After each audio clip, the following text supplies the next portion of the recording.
Bismillahirrahmanirrahim. Assalamualaikum warahmatullahi wabarakatuh. Alhamdulillahirabbil alamin. Allahumma shalli ala sayyidina Muhammad wa ala ali sayyidina Muhammad. Ya, sebelum kita mulai belajar, kita berdoa dulu ya. Kita baca doa sebelum belajar agar ilmu yang kita mendapatkan berkah dari Allah Subhanahu wa taala. Yuk kita sama-sama berdoa. Bismillahirrahmanirrahim. Rabbi zidni ilma warzuqni fahma. Amin. Ya. Apa kabar semuanya? Selamat siang. Kelas 7. Sehat semua. Siapa temannya yang udah masuk hari ini? Ya, kita doakan teman-teman yang udah masuk hari ini semoga mendapat kesehatan. Ya, kelas 7 yang berbahagia. Hari ini kita akan membahas tentang madrasah Nabi Muhammad Sallallahu Alaihi Wasallam. Sebelumnya, kita akan membahas tentang bagaimana biografi Nabi Muhammad Sallallahu Alaihi Wasallam, bagaimana silsilah keluarga Nabi beliau, bagaimana kondisi ekonomi beliau. Terus selanjutnya baru kita ke dakwah Nabi Muhammad Sallallahu Alaihi Wasallam. Oke, sebelum kita lanjut silahkan dibaca bukunya, lihat-lihat bagaimana gambaran tentang Nabi Muhammad. Oke, next selanjutnya kita ke biografi Nabi Muhammad Sallallahu Alaihi Wasallam. Muhammad Sallallahu Alaihi Wasallam lahir di Mekah hari Senin tanggal 12 Rabiul Awal tahun Gajah, yakni yang bertepatan dengan 20 April 570 Masehi. Ayahnya bernama Abdullah dan ibunya bernama Siti Aminah. Ayahnya meninggal pada usia beliau 6 bulan ketika berada di dalam kandungan ibunya. Lalu setelah itu ibunya meninggal setelah ia berusia 6 tahun.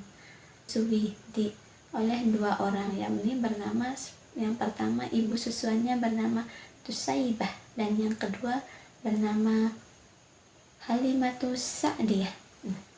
Setelah selesai disusui selama 2 tahun, dia dikembalikan kepada ibunya, yakni Siti Aminah. Ia diasuh dengan keluarga baik-baik saja, keluarga baik-baik yang berasal dari suku Bani Hashim. Mereka adalah keluarga ternama, keluarga terpandang. Ya, selanjutnya pada usia 6 tahun ibunya meninggal karena sakit ketika berada di dalam perjalanan untuk menjenguk paman-pamannya. Ya, di sana ibunya meninggal. Nabi Muhammad merasa sangat terpukul sekali karena ibunya meninggal. Sehingga setelah ibunya meninggal, diurus selesai pemakamannya, dia diasuh oleh kakeknya, yakni yang bernama Abdul Muthalib, yakni pamannya. Dia diasuh oleh pamannya selama 2 tahun. Setelah itu pamannya meninggal. Lalu setelah usianya 8 tahun, kakeknya meninggal. Setelah itu dia diantar ke rumah pamannya, yakni Abdul Muthalib.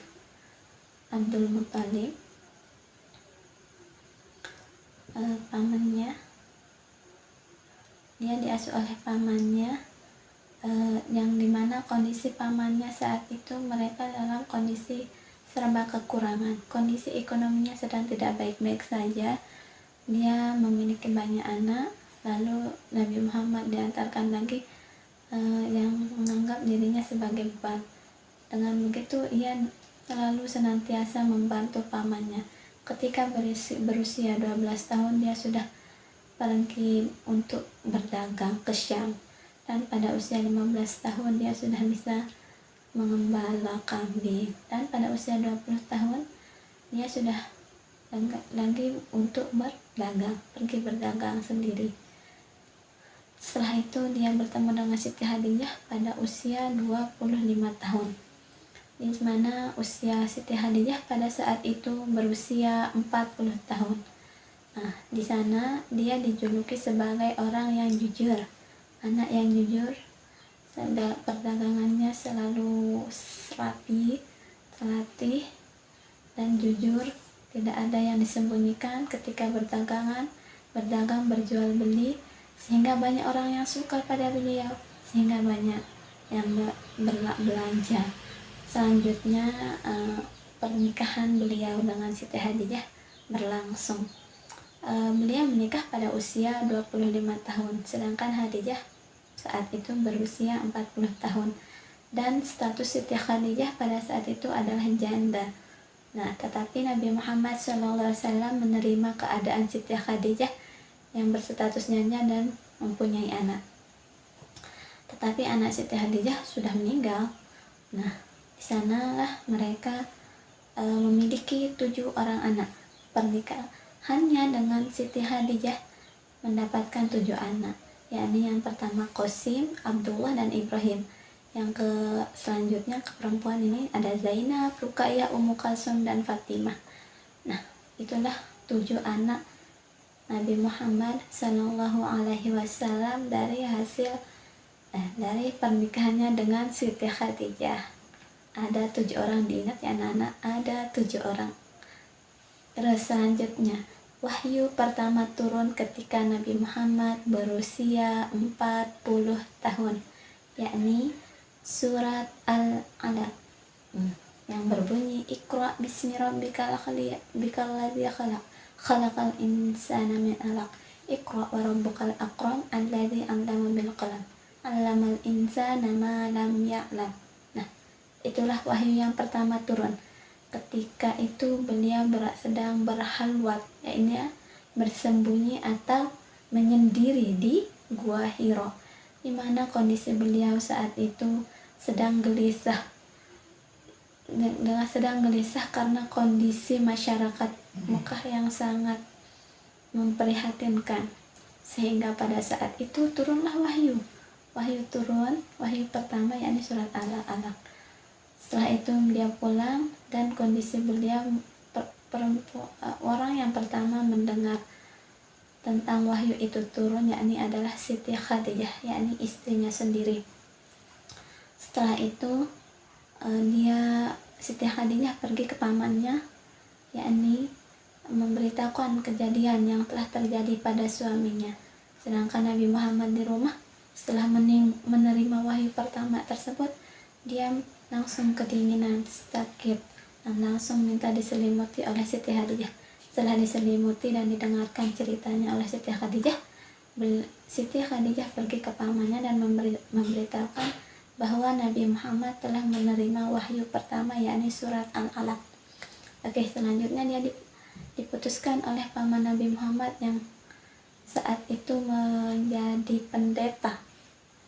Ya, selanjutnya akhirnya Nabi Muhammad menjadi nabi dan paman dari Siti Khadijah itu langsung memeluk agama Islam.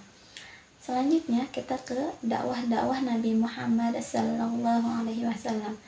Setelah menerima wahyu yang pertama, akhirnya turunlah surat Al-Hijr dan surat Asy-Syura, yakni yang memerintahkan Nabi Muhammad untuk berdakwah secara sembunyi-sembunyi, dan itu dilakukan hanya untuk kalangan terdekatnya saja.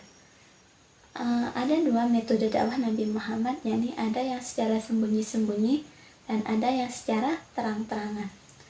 Secara dakwah yang dilakukan secara sembunyi-sembunyi yakni dilakukannya selama 3 tahun, dan dakwah yang pertama dilakukannya adalah kepada istrinya.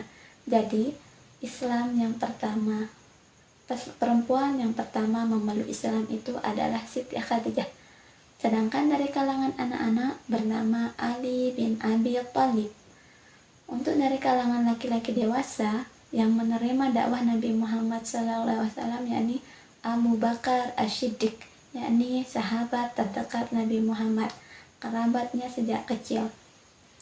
Selanjutnya dari kalangan budak, yakni yang menerima dakwah Nabi Muhammad SAW, yakni adalah Bilal bin Rabah Nah, selanjutnya itu ada rincian dakwah-dakwah secara sembunyi-sembunyi. Sedangkan dakwah yang kedua yakni dakwah secara terbuka sesuai dengan surat Al-Hijr. Nah, di mana di sana Nabi Muhammad Shallallahu Alaihi Wasallam berdakwah secara terbuka terang-terangan dan disuruh hijrah ke Madinah. Pertama dulu dia dakwah secara sembunyi-sembunyi di Mekah selama 4 tahun dan hanya dilakukan di kalangan keluarga terdekat. Selanjutnya yakni dakwah yang kedua dilakukan secara terang-terangan, yakni beliau hijrah ke Mekah dan di sana beliau berdakwah secara terang-terangan selama sekitar kurang lebih 10 tahun lamanya. Nah, begitulah gambaran singkat tentang biografi Nabi Muhammad dan proses dakwahnya, metode dakwahnya, berapa lama dia berdakwah secara terang-terangan dan berapa lama dia berdakwah secara terbuka.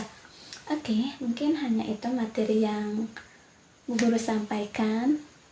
Untuk lebih barokahnya